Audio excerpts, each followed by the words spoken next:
শালার চিঠারি করতে করতে চিঠারি করার জায়গা আমি মার সাথে করেছি, ভাইয়ের সাথে করেছি, বন্ধু বান্ধবের সাথে করেছি, ঘরের বউর সাথে করেছি, বাপের কটা গাছ ছিল তাও বলা দিচ্ছি, এই স্বামীর এই স্বামীর গাছ কী করি?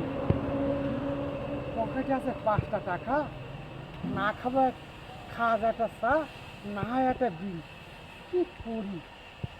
ছেলেগুলি মানুষ করছি তো ওরা ঘুমাই রে। কী করে সবার হাতে টাকা আছে?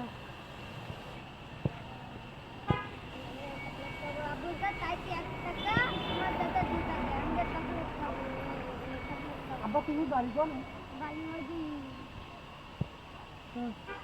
ওর টাকা দিয়েছে কিটা? ও শালার ধান্দাটা মারা যায়, তাহলে তোমার 1 টাকার দরকার। হ্যাঁ এই এই না তোমার সেই 1 টাকা দিতে যাবি, তুমি এই যে আমার আমার দাও। তা তোমার তুমি আর কারোর সাথে খবর নাই?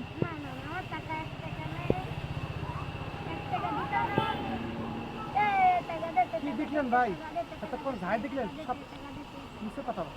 তুমি একটা কথা শুনি, আমরা অনেকে আছি, অনেক রকমের ধান্দা বেরি খাই, অনেক অনেক রকমের সাল চুরি করি, তবে এরকম বাচ্চা কাচ্চার কাছে কেউ ঠকাবেন না, আর কেউ ধান্দা মেরি খাবেন না। বাইরে ধান্দার টাকা থাকে না, সৎ পথে ইনকাম করুন, সৎ পথে টাকা কখনো যাবে না, দিয়ে ফেলে যাবে না। আপনার বাচ্চা কাচ্চার সৎ টাকা সৎ পয়সা ইনকাম করে খাওয়াবেন, এই বাচ্চা কাচ্চা শোনার মতন আপনার মতন গড়ে উঠছে যেমন করে করবেন। যদি ভিডিওটি ভালো লাগে বা একটু শেয়ার করে দিস, ভালো কিছু